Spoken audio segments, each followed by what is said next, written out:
Life is funny, isn't it? You start 2 weeks ago with getting some snowfall in the middle of November, and then next thing you know, you're back to 7 degrees like we're back in spring. I feel like Mother Nature and Old Man Winter are conspiring against us. I don't know what we did to deserve this, but it is kind of annoying. Whatever. Welcome to another edition of the Wananiki Cheese Cafe. So with good weather, it gave me a good reason to get out and about and maybe record another video for us. In case you weren't reading the cards before, I am on Crescent Street, which is well known because it's actually one of my favorite drinking holes, a place I would come to for years and visit from time to time. And it's one of those places where you get out of one bar, maybe hop across the street or go to the next building, there'll be another one there. And each one has different characters as well. But I'm not going to be doing a hop along Crescent today. If you want to see that, I'm going to put a link on the top right corner when I did something like that around, I think it was like 1 year ago, the Yuki of Crescent Street. I'm just using this as a starting point for the rest of my walk. So let's see where we go.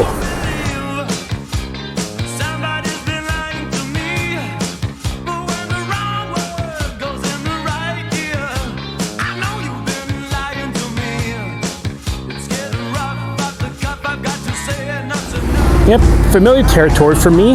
Across the street from Crescent is Concordia University. I'm an alumni from there, so I do have some fond memories going there and kind of familiar with the surrounding territory. I do find it kind of amusing that this stretch of bars is located right near the campus, so if you want to go for a drink after your classes, then this was available. Assuming you didn't want to go to Reggie's instead.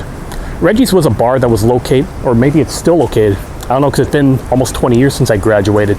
Yep, it's getting kind of close to that. Oh no, wait, it's more like 15 years.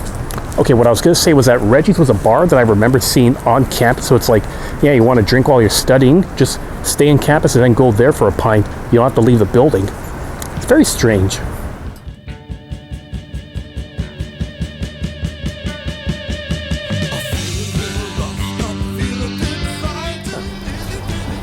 Yeah, I passed by this place countless times, but I've never actually stepped in here. It's the Brass Door Pub and Grill, and it does have a door made out of brass, along with one of those knockers that's made out of a lion's face.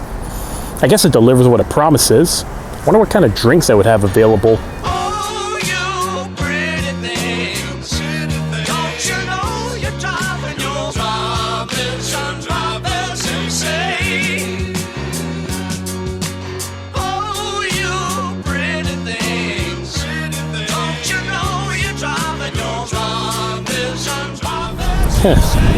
So right now I'm along Sherbrooke Street West. One thing I do remember seeing around here is that there's a number of fancy hotels located along with art galleries, and some of these hotels look like they're going to be used for some conferences. Like, I imagine back in the pre-COVID days that you would have had a lot more of these things for businesses, or they have these seminars and fancy lunches trying to solicit some kind of services. I'm sure they still happen from time to time around here, but I think in the day and age nowadays, Zoom is probably making it easy for everyone to get on board. And I'm getting a bit of nostalgia or flashbacks. I'm right here at the Ritz-Carlton Hotel. This is one of those fancy ones. One thing that I remember is that this is actually where my prom was held back when I graduated from high school.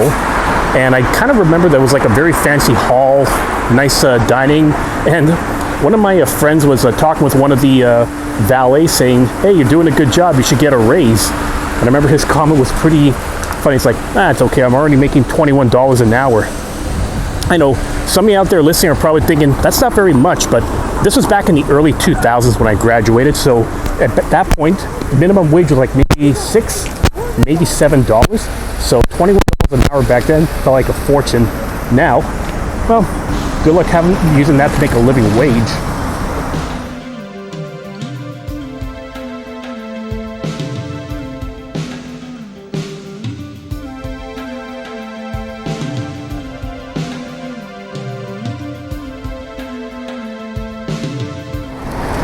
If I was to go further up Peel Street, I would eventually get to Dr. Penfield Avenue, someplace I've actually walked along before.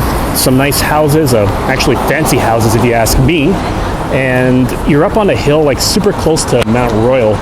It would be nice to explore, get some good view, scenery, but I'll save that for another time, especially if it's going to be nicer weather. Now, we're at that middle point where Mother Nature doesn't know if she wants to give us rain or snow. It's confusing, you know.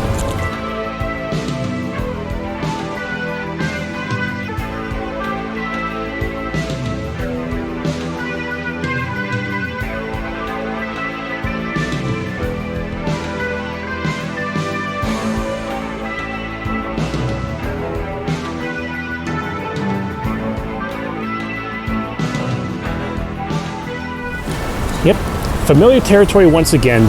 I was actually in my last vlog along this part of Sherbrooke Street West when I was making my way to go find a Pokeball for supper too.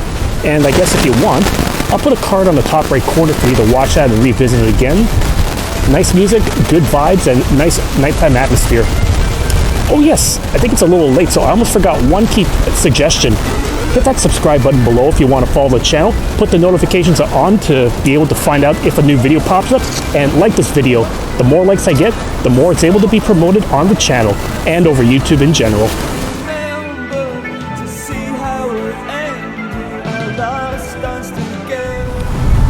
So just to change things up a little bit, I decided I want to go along Saint-Denis Street. It's one of those streets that goes along Saint-Laurent Boulevard, like parallel to it.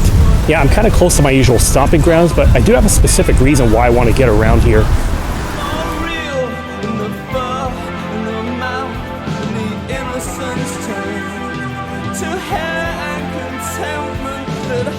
For a future episode. This, I believe, is the Hotel Dieu Hospital, because apparently this is the hospital where my dad was born, because when his side of the family was around, they were living more along the plateau, like close to Prince Arthur. So funny enough, that's a stomping ground I kind of learned to love a lot over the years, I guess. And it's funny to think that somehow when I've been walking over there, I've actually been exploring a little bit of my dad's old neighborhood. Funny enough. Of course, I don't know how long he lived here for. I need to dig a little bit further for that, but still pretty nice.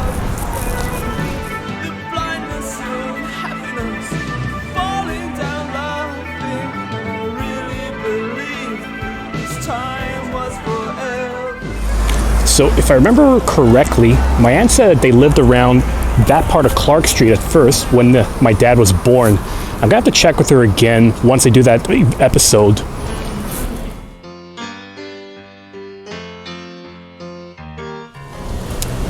So I've continued down. I just crossed across Saint Laurent again, and I'm on Prince Arthur once more. Once again, I was over here over the summer because I did a little trip to a microbrewery that was close by, Le Dispensaire, I think it was called. And actually, if you want, wrong side, I'm gonna put a link on the top right corner for you to watch that. Once again, I referenced it the last episode, and I'm gonna say it again. That was one of my favorite vlogs I put together. But if you're wondering why I'm going this direction again, well, it's another bit of family history that I was given a few weeks ago that I kind of wanted to check out once more. Just something to document, because I know I got family watching this.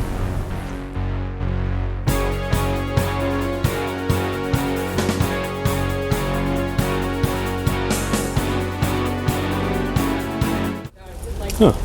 A giant boot? You gotta be kidding me.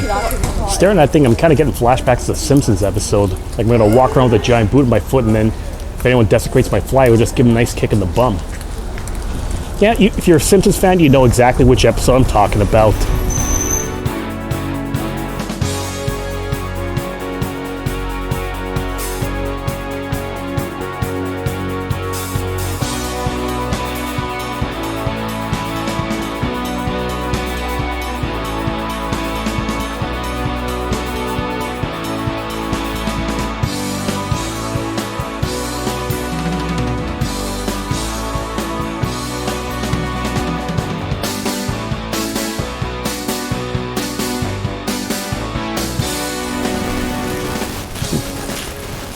I'm having trouble locating stuff around here today.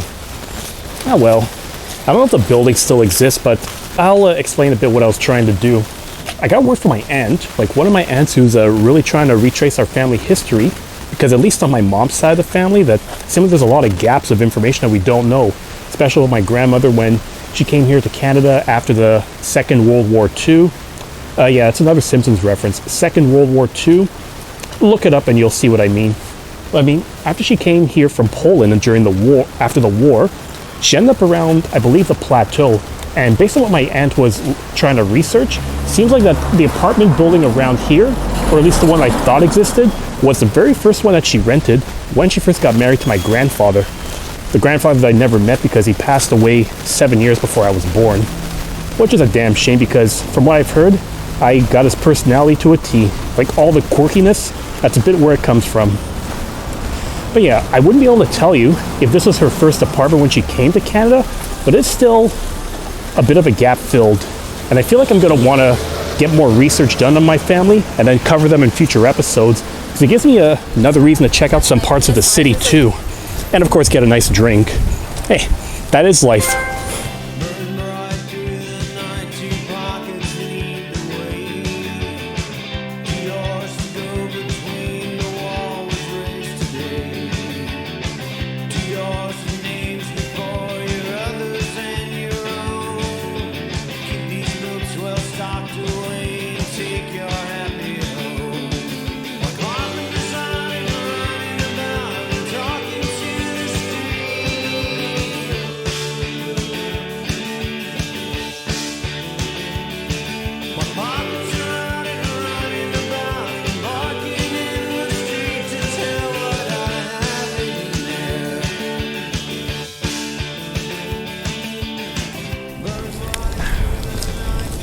Excellent.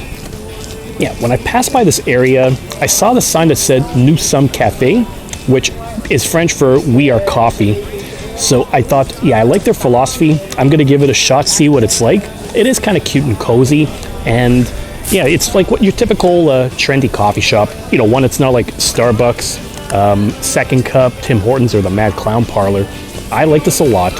And I didn't want to go for a Americano today just because I wanted to have something quick. So what I ended up doing instead was I got myself an allongé. So you're probably asking yourself, like, what is an allongé? Well, here's the thing about espressos. If you're looking at a menu at a coffee shop, you're going to see that you could do like a short or a long espresso.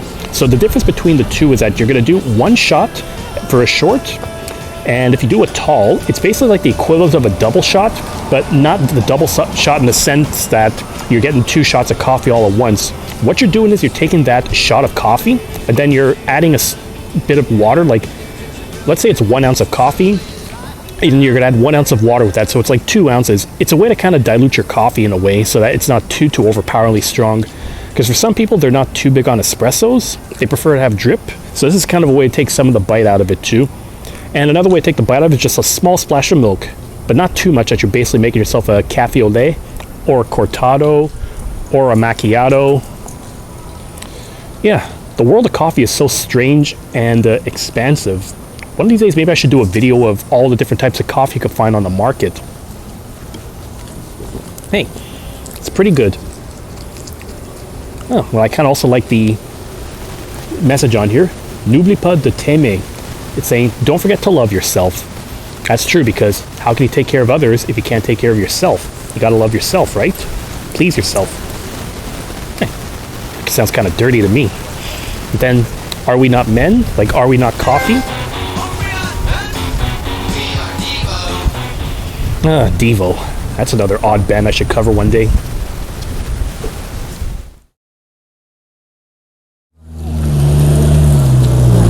Now on Pine Avenue once again, and it looks like that the east side of it looks like it's kind of finished. Probably just need to do a little touch-up. Oh, actually, there's people driving there. Felt like it's been almost a year that they've been working on that part of the road. So now that I'm done my coffee for the quick energy I kind of needed, I'm back on Saint Laurent Boulevard to do another wander around there. I swear, I go on this road so many times on the channel, I feel like I could devote the entire channel to Saint Laurent Boulevard, pizza, and beer. I mean, that would be a pretty solid theme, wouldn't it? And given that it's like a little after 4 p.m., I believe so. Oh yeah, 4:24. I should probably also consider the fact that it's going to be sunset very soon.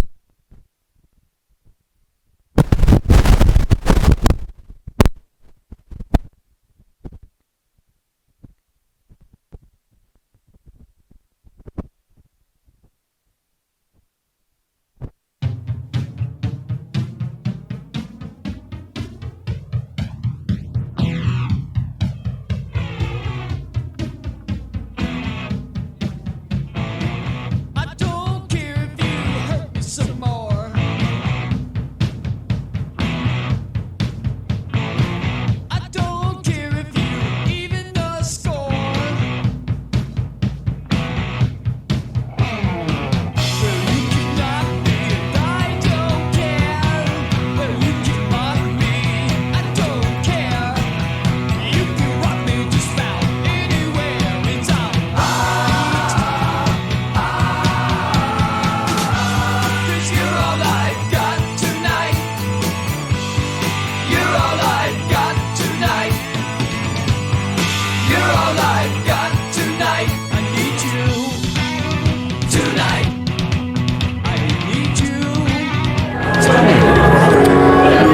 have been obvious when you were looking at the footage before, but there is a picture over here with an image of Captain Haddock from the Tintin comics, where someone's pouring some kind of liquor in his glass. He's saying "Ça suffit, merci," which means that's enough, thank you. That seems like it goes a bit against the whole stereotype of sailors who, you know, they know how to curse and they know how to drink. I guess when Captain Haddock is saying he's had enough, it means he's had enough. I figured that he'd go into a little profane tirade. Oh no, that's not true, because if you know the Tintin comics, they always tried to do creative wording to be able to go away from, like, make it look like he's cursing like a sailor without actually cursing. So that's why you would have read something in English like 10,000 thundering typhoons. That's kind of how you got away with it. And I saw another picture on the wall here. It showed some old sailor, which kind of looks like the logo that you would see on the highlighter fish sticks box. I'm guessing we're going for a very nautical theme over here. Anyways, if you're wondering where I am, I'm at a bar that's on Saint-Denis Street and Duluth called the borough. I passed by here many times. I do like the look of it. It's very woody, very rustic, but this is the first time I've ever stepped in here. And one of the pleasures that I get whenever I step into a new bar is seeing just what kind of beers that they have on tap. They got your usuals here, like you got your Newcastle, your Guinness, your Labatt 50s, and some other microbrews and local stuff for good measure. I ended up with one that's from Quatre Origines, or Four Origins, and I believe this is called the Who Bomb. Don't quote me on that, because I'm not entirely sure, because I don't see a menu here, but it's one that I've had before. It's pretty awesome. It's nice, hoppy, like a good 6.5%. And if you like your IPAs, go for it then. So, cheers. Happy Saturday, everybody. Delicious. There is a part of me that's thinking that it could also be the Montreal State of Mind, which is their variation of a New England IPA. That one is a bit stronger, like it's around 7%. So it's also not one that you really want to abuse either. Now looking over here, there's a few others that I caught my eye, like Grand Bois, that I've had once over at the Nick's Bistro over around downtown. And they even have two of them from Unibrew here that are actually pretty well renowned. And,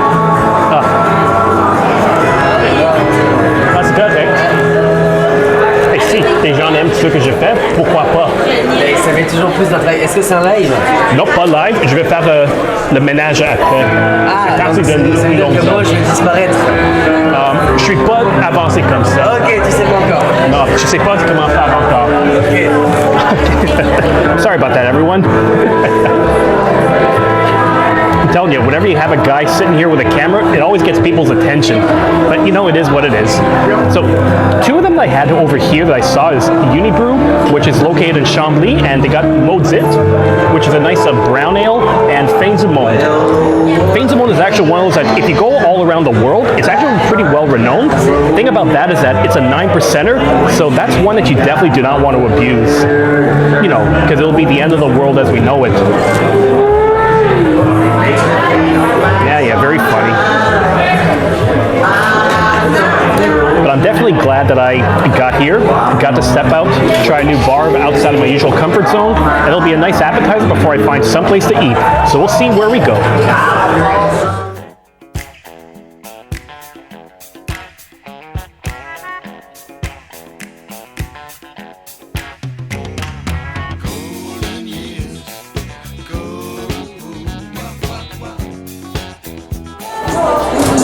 You know, actually, hold up. I gotta get the uniform on. So, I'm sitting here and I'm hearing a lot of country music, like hillbilly music being played here, and it's kind of taking me back. And I know when you're thinking the word hillbilly, you're probably thinking like hillbilly, redneck, but hillbilly is like a style of country music that you would find like maybe in the let me see if I remember my history, like 30s, 40s, like a very twangy sound. It's taking me back to when I took a rock and roll course back when I was in university. Actually, it's funny, because since I passed by Concordia earlier in my walk, got over here, I'm thinking back to Concordia, so I'm getting a bit of a flashback. So one of my favorite courses I took, despite having a major in marketing and business, was a history and roots of rock and roll course, where you're looking at that, you would take like blues music, you're looking at how that, country music, jazz, and all that had combined together to form the basis of rock and roll. There's actually a lot of details that come into play with that too. And one thing I do remember is that we did have a quick trip to one of the clubs that's close to the campus over in NDG, or, well, I guess if you're outside of the Montreal region, it's Notre Dame des Glaces. So one campus is close by to a place that was called the Wheel Club. And every Monday, what they had was a hillbilly night. So it's a bunch of these musicians that got together to play country music from the 30s, 40s, and 50s, like the really twangy kind. So you have like Bill Monroe, you'd have, I guess, Hank Williams, and they would just have a lot of fun. It's like a bunch of friends getting together, paying tribute to the old style of country music. Like, you do this as a hobby, you do it out of passion. And I remember one of them that we did an interview with for, I remember it was a little assignment we did where we got to just chat and get an idea of the roots, origins of it, and then also just, basically had to do a school assignment. So I thought that was kind of fun to do. Like, I do like country from time to time. I'm not talking like Patsy Cline or Garth Brooks kind of country, but when you think of the old style country, yeah, because it's not as polished and it has a lot of character. That's not to say I'm against polished country, because, there's some good stuff everywhere if you really dig deep. Yeah, and the reason I was thinking is because I'm hearing country, even like remixes or covers of songs like that in the country style here. Some I never thought I would have imagined. Oh yeah, Wandy was covered as a country style. That's a brand new one. So anyways, this IPA is starting to get like maybe a third of the way, quarter of the way full, so I'll see if I stick for another ration here before I go for supper. Hard to tell, but anything is possible.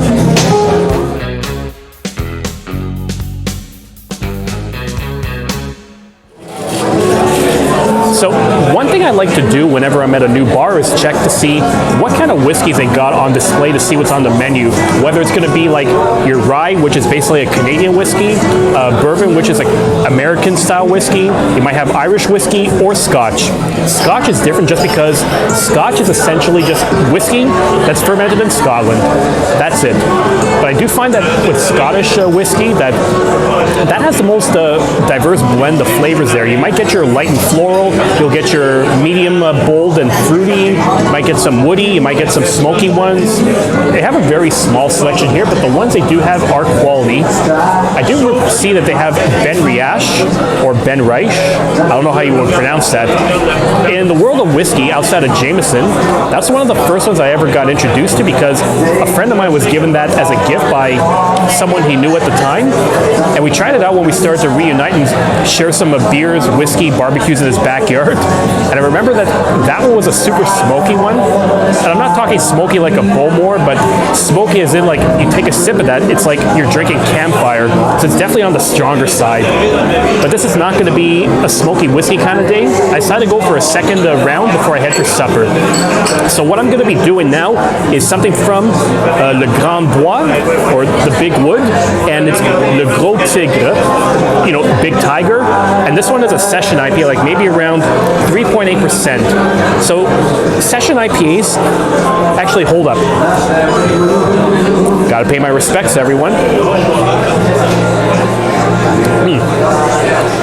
So a buddy of mine had looked up session IPAs. I probably covered it on the previous episode, but it bears repeating again.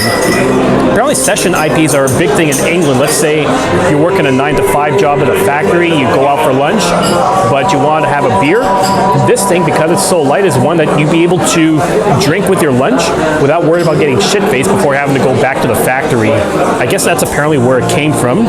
It's good. It's kind of fruity, very light, lightly hoppy.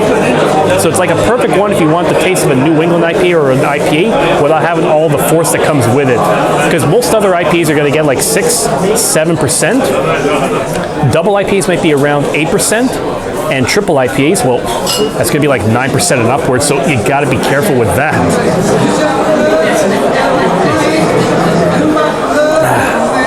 But this one's perfect. It's like after having the stronger IPA, have another one a lighter one to go back down to earth before I find supper. And luckily, because I'm on Saint-Denis Street, there's no shortage of restaurants, could go. I'm not going to be doing tartare today because since I had it earlier in the week, I figured once a week isn't more than enough. Well, pretty nice night over here so far. 2 good brews, and quite a few people are actually asking me like, what's my gear like, or what am I doing? So it's funny, I keep saying, some guy that comes around with a camcorder, they're always curious to see like, what's going on? What's this guy doing? If it gets people curious and they're looking around, then why not? So I had 2 good brews, and now I'm just going to try to find my way around to see if I'm going to eat somewhere else. Question is, which spot?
So this actually turned out to be a little bit more difficult than I thought, because I hit up 2 restaurants on a Saturday evening, and it turns out that both of them were booked, which I'm not going to fault them for that, because it is getting close to December.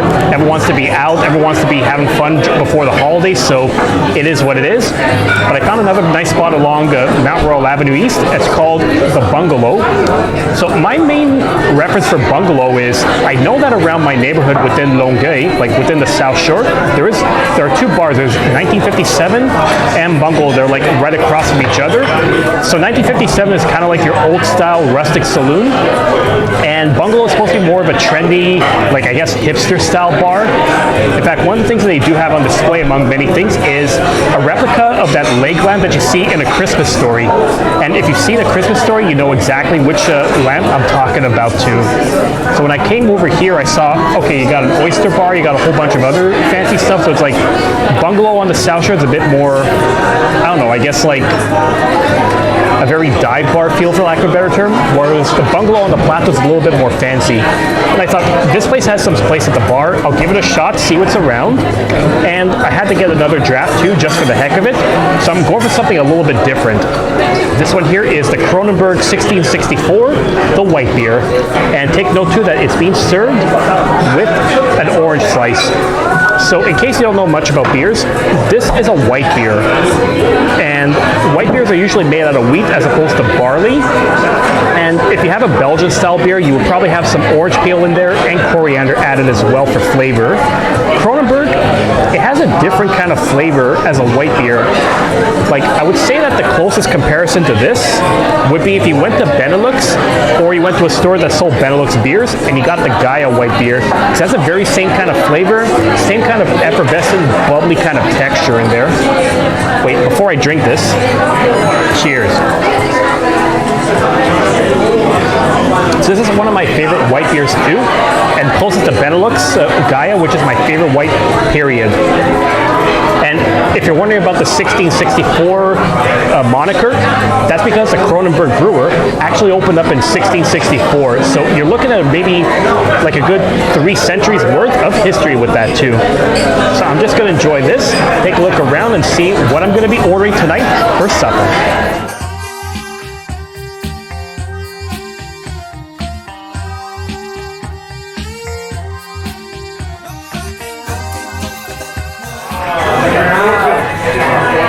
Very nice. So my meal's going to be coming very soon, but at least I was given some appetizers to enjoy myself, just to fill myself up with some food beside just beer. So obviously it's going to be a little bit of bread with some butter, but it's interesting, like this stuff is very soft. So my experience with butter at home is like, you know, you just get a brick of butter or you get a few sticks of butter, you throw in a butter belt, and you can leave it at room temperature too, and it's going to soften up just well. This stuff is pretty smooth, so my guess is like whipped or churned butter, which is something you get a lot in restaurants, because if you want something spreadable, you got to make sure it's either whipped or it's at a really high temperature. My experience with butter at home is during the summer, it spreads really nice because the room temperature in the house is still going to be warm. Winter, that's when it gets kind of tough, because even if you're heating the house, you're still working against the cold that comes in and penetrates in the house regardless. But it's good stuff.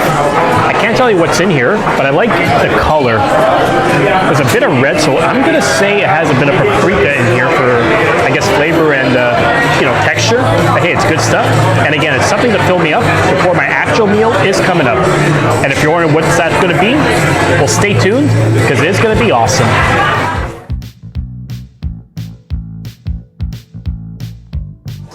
A very nice looking meal indeed. So if you've been following me for a while, one thing you will find is that if ever I'm out and about going for supper out, one rule of thumb that I try to stick to is that I wouldn't necessarily order something I can make at home easily.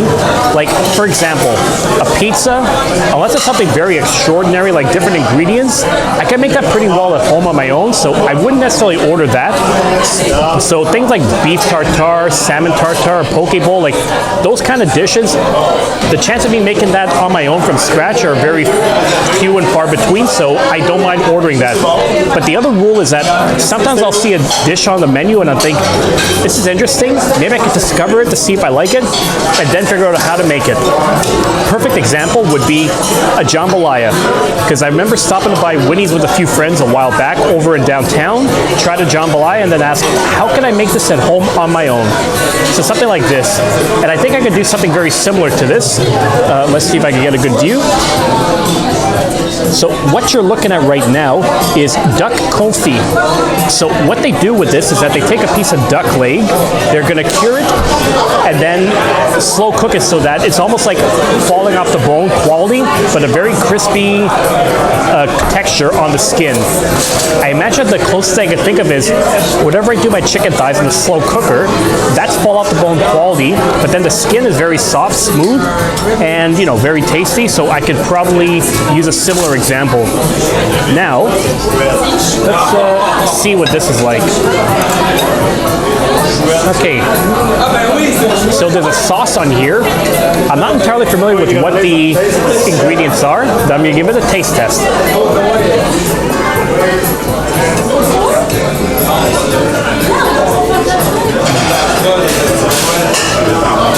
Well, despite the trophy that I just achieved, I can say that this is definitely a very tender cut. It's almost making me think of my chicken thighs I like to do with a slow cooker, so maybe one of these days I should try to look up a recipe, see what I could do, and then maybe showcase it on the channel one day. And actually, despite the fact I have some meat, I also do have a salad, because you got to have your vitamins for maximum nutrition too.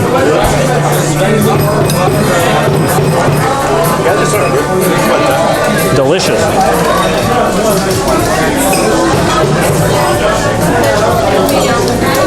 So not bad. Now what I've seen on the menu here is that they do have oysters, they do have some kind of a steak fillet, and other kind of stuff, like a salmon fillet. Those I know how to make pretty well at home, because once again, I like to try to experiment when I'm out, something I'm not really accustomed to. Awesome stuff, and let's see how the rest of this meal goes.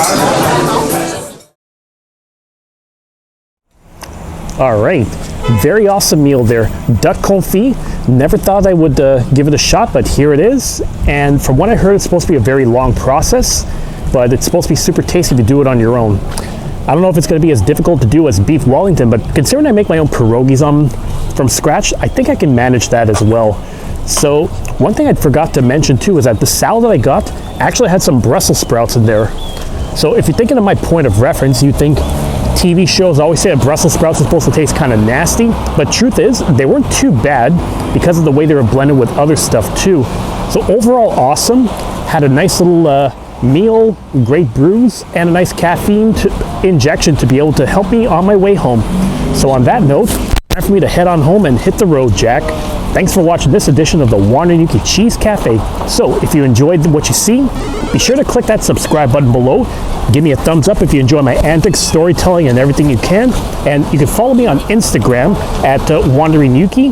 Not on Twitter. I'm not going to support that dumpster fire, and I'm not going to get into any more of that. But until then, see you next time, and hope you have a good evening.